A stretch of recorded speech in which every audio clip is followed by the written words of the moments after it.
Blackwood Forest stood as an ancient sentinel at the edge of the quaint village of Harrow's End. It was a vast, untamed wilderness that stretched as far as the eye could see, with its dense canopy of ancient oaks, twisted pines, and impenetrable undergrowth. The forest was a place of whispered legends and half-remembered stories, a place where the line between reality and myth blurred. Few dared to venture deep into its heart, for those who did often never returned. Amidst the gnarled trees and tangled underbrush, the air was thick with a palpable sense of foreboding. The sunlight struggled to penetrate the dense foliage, casting the forest floor in perpetual twilight. The sounds of nature were muted here, as if the forest itself was holding its breath, waiting. The morning mist hung low over the village as Emma Thorne set out for Blackwood Forest. She was a determined woman, driven by a singular purpose: to find her friend, Sarah, who had gone missing in the forest 2 weeks ago. The villagers had warned her against going, speaking of the forest's dark history and the disappearances that had plagued it for centuries. But Emma's resolve was unshakable. Equipped with a sturdy backpack, a map, and a flashlight, Emma ventured into the forest. The path was narrow and winding, bordered by towering trees that seemed to close in around her. The air grew cooler and more humid as she delved deeper, and the forest grew darker, the canopy overhead blocking out much of the sunlight. The forest floor was a chaotic tangle of roots and fallen leaves, making each step treacherous. Emma's boots crunched softly on the underbrush, the only sound breaking the eerie silence. The scent of damp earth and decaying leaves filled her nostrils, mingling with the faint, sweet fragrance of wild flowers.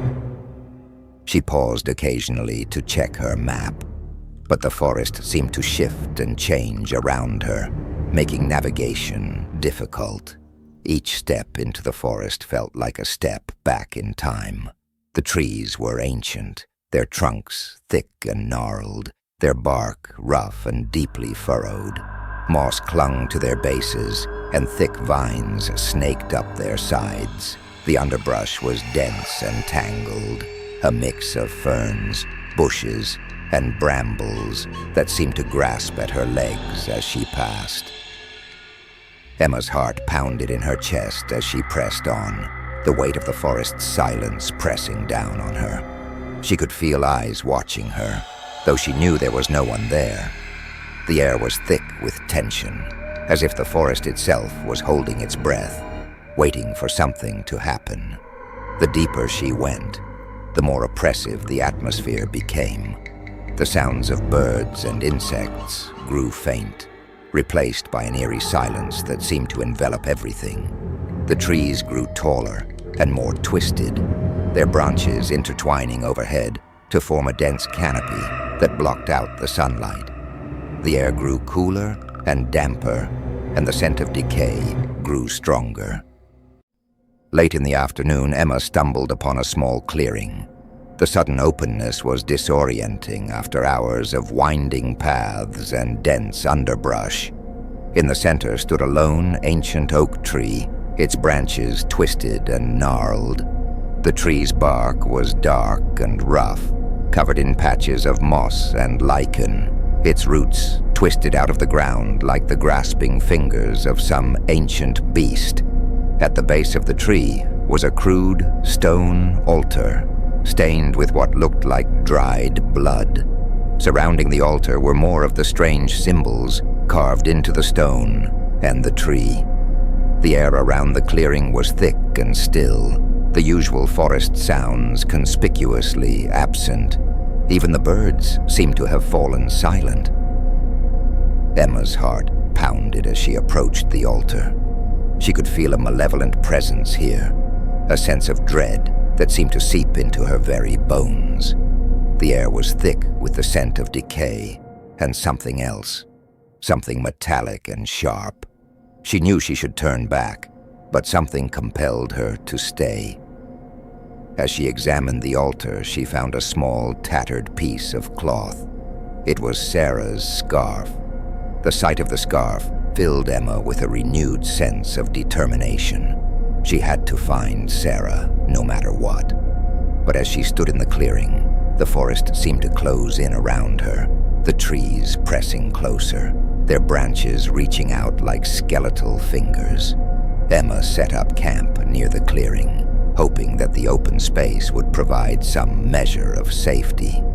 She built a small fire, the flickering flames casting eerie shadows on the surrounding trees. The scent of burning wood mingled with the damp, earthy smell of the forest, creating a strange, almost hypnotic atmosphere. As night fell, the forest came alive with sounds, the rustling of leaves, the hooting of owls, and something else, something that sounded like distant laughter. Emma sat by the fire, her eyes scanning the darkness, her ears straining to catch any sound.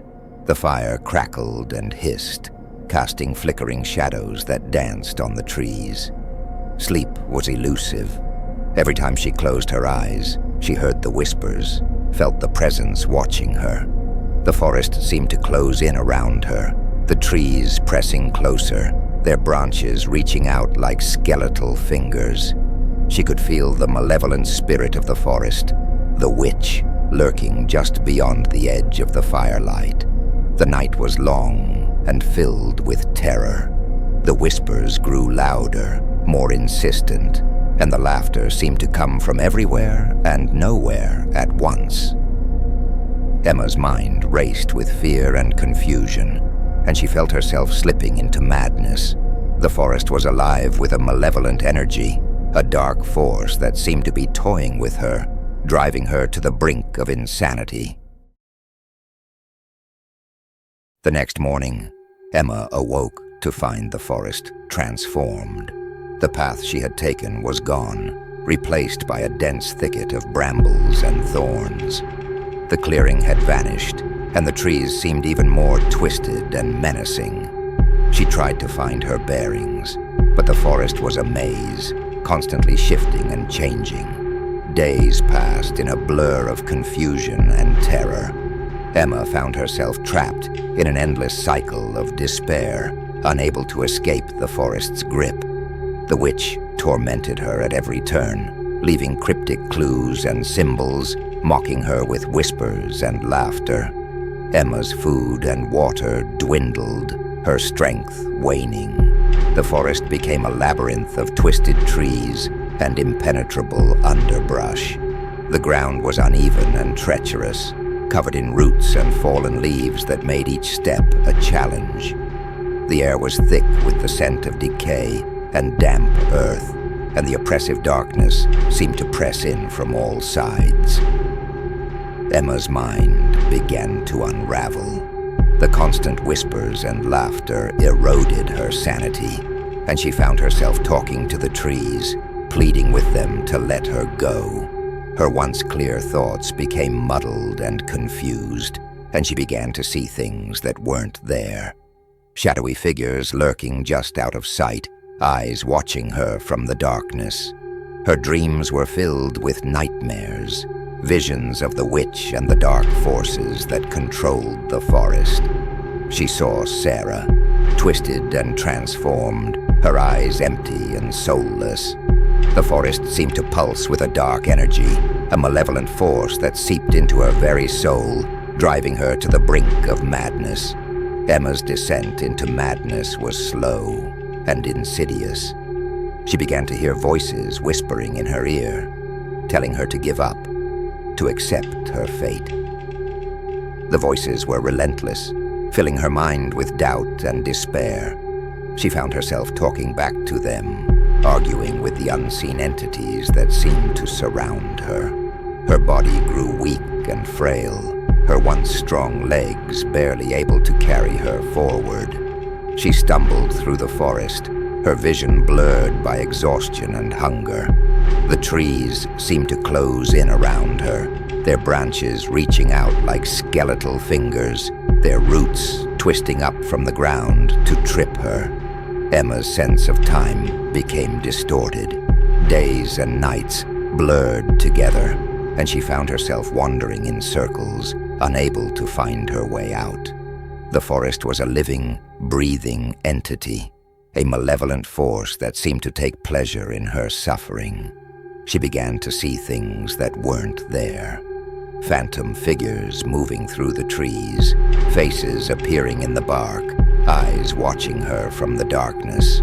She couldn't tell what was real and what was a product of her own madness. The forest seemed to be playing tricks on her, twisting her perceptions, driving her further into despair. On the 7th day, as the last of her strength was fading, Emma stumbled upon another clearing. This one was different, darker, and more foreboding. The trees surrounding the clearing were twisted and gnarled, their branches reaching out like the claws of some ancient beast. The air was thick with the scent of decay and sulfur, and the ground was littered with bones and other remnants of past sacrifices. In the center of the clearing stood a figure, shrouded in shadow. Emma's heart pounded as she approached, realizing with a shock that it was Sarah.